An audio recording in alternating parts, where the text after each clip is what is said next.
Tonight, Paul O'Grady and friends Jennifer Ellison, Philip Olivier and Natasha Hamilton have come to the Italian city of Palermo to search for ghosts and ghouls with the queen of all things scary, Yvette Fielding.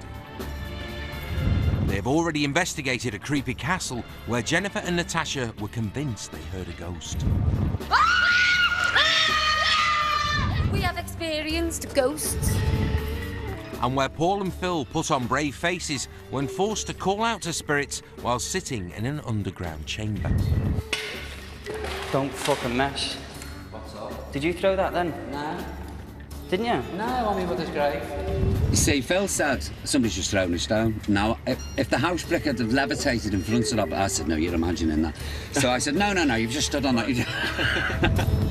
They're currently conducting a séance in Palermo's Teatro Massimo Opera House in an attempt to make contact with the supposed ghost of a violent nun, which is said to haunt this place. If there are any spirit people here now, any astral beings, Mother Superior, are you here? If there is a lady, please come towards us. Make your presence known. If you don't like us here, if you don't like what we're doing in your house, please come towards us. Oh, is that you? Was that you? Just called that table then. That was you. That was you, No, I jumped, yeah. But I don't know if I moved the I don't think I moved the table. I think there's something behind me though from down there. Right. Oh, fuck. Hear that? Buonasera, madre.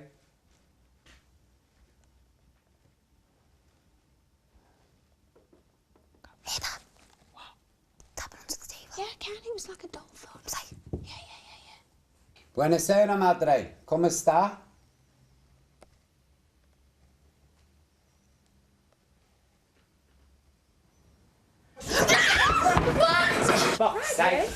What's the matter? What's the matter?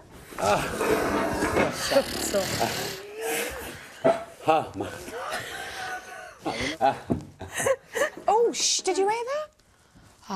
Did you hear that? I can't hear. I'll sit here. You're all right. I know. We have to be more quiet now. All right, now listen. Apparently our medium has just told us that something's just run right past you, Jennifer. I knew it was behind me. I can't breathe properly. Is anyone have fun? I can't breathe properly. I don't know if it's because I'm freaking out. I told you she wouldn't like you because you're an actress. You're next, kid. Ready?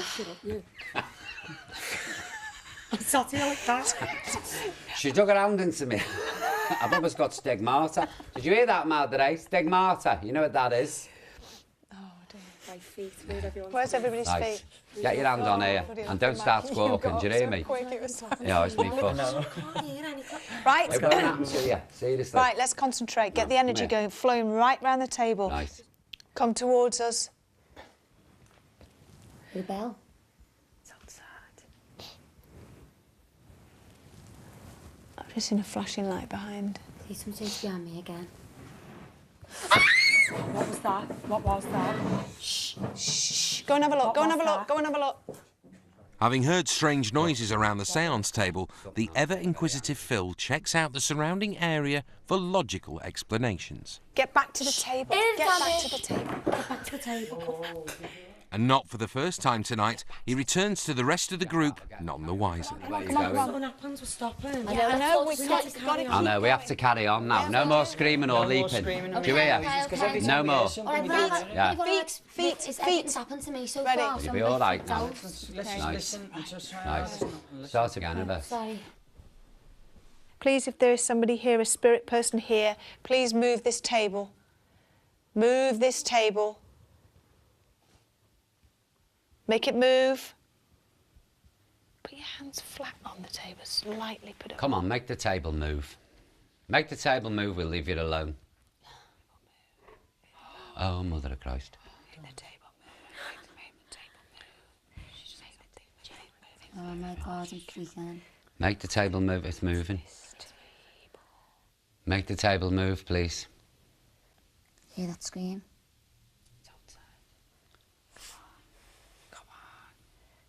Come on, I know it's a cheap parlour trick, but do it for us. Make the table move.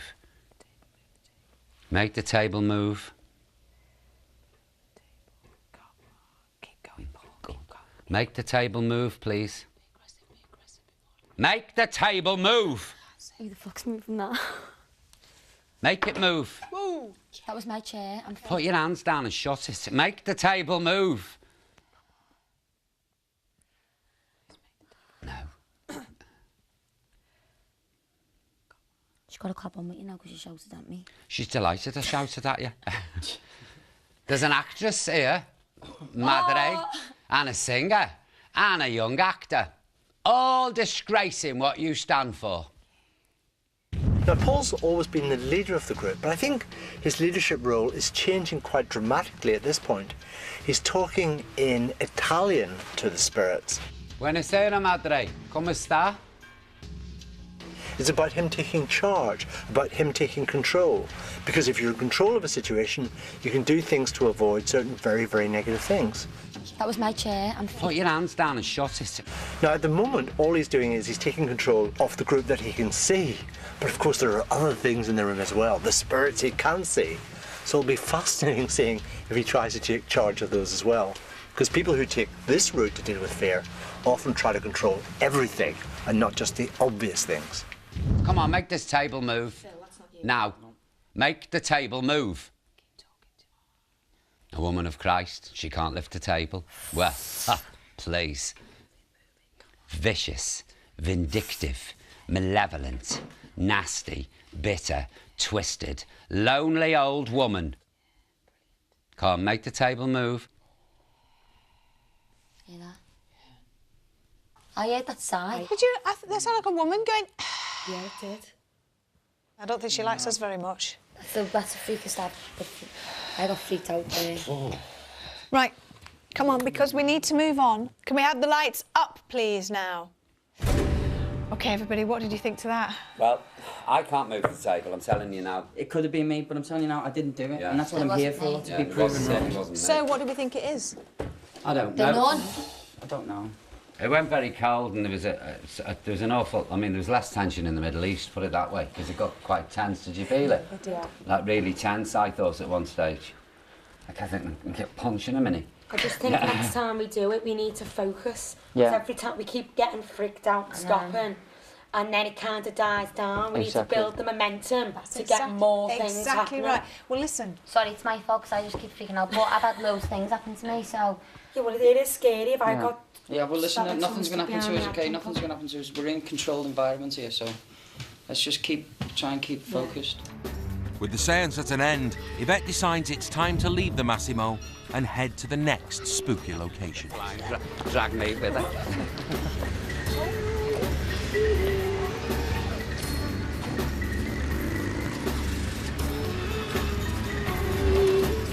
The third location in this evening's ghost hunt is undoubtedly the most horrific setting of the night. A place that even the experienced Yvette is not looking forward to. Set just outside the walls of Palermo Old Town and lying beneath the Capuchin Monastery is the Catacombs.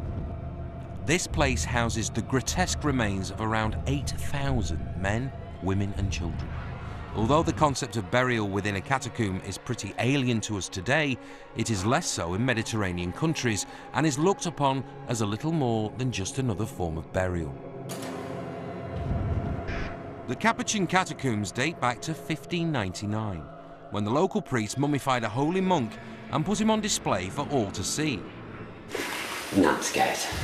In time, the locals wanted their relatives remembered in the same way. Soon there were hundreds of corpses.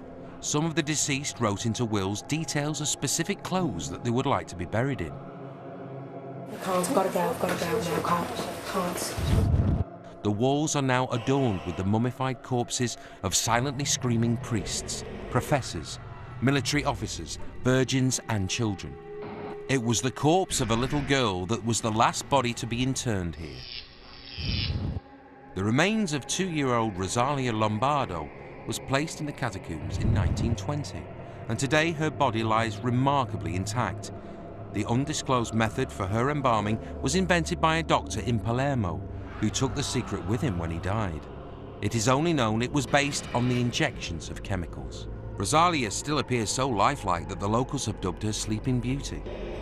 Her angelic calmness is believed to hide the troubles of her tormented soul. Rosalia is just one of the many departed entombed here who are said to haunt this place. People have reported the sound of a child crying and voices of adults in conversation, as well as bodies moving. And people say they have also seen eerie shadows floating before them. This place is truly horrendous, and no one can deny this is spooky by any standard. And it is to this place Yvette has brought Paul O'Grady and his friends. These are the catacombs. Basically, they are long corridors filled with embalmed bodies. Some of them hanging on the wall, some of them in coffins. The earliest body that was embalmed here was a monk in 1599, and the latest body to be embalmed was a young 2-year-old girl in 1920. I just think, you know, dead people should be laid to rest, not gawped at by a load of ghost hunters. Absolutely. No, we agree. But no one has ever come here and done an investigation before like this. Don't forget, also, you know, it's not like we've invaded a tomb. No. People come here on This is a tourist attraction, yeah. Will it make you feel any better if I go down first? Go on then. Yeah? Yeah. OK, I'll do that now. Coming up, the catacombs claim their first surprising victim. It was just all the rows of them, and it's just such a shock. I am terrified. Natasha struggles to cope. Shut your eyes, Tash. Shut your eyes. Come on, come on. No, I definitely can't. I've got to go. I've got to go now. Can't. And things get freaky for all concerned.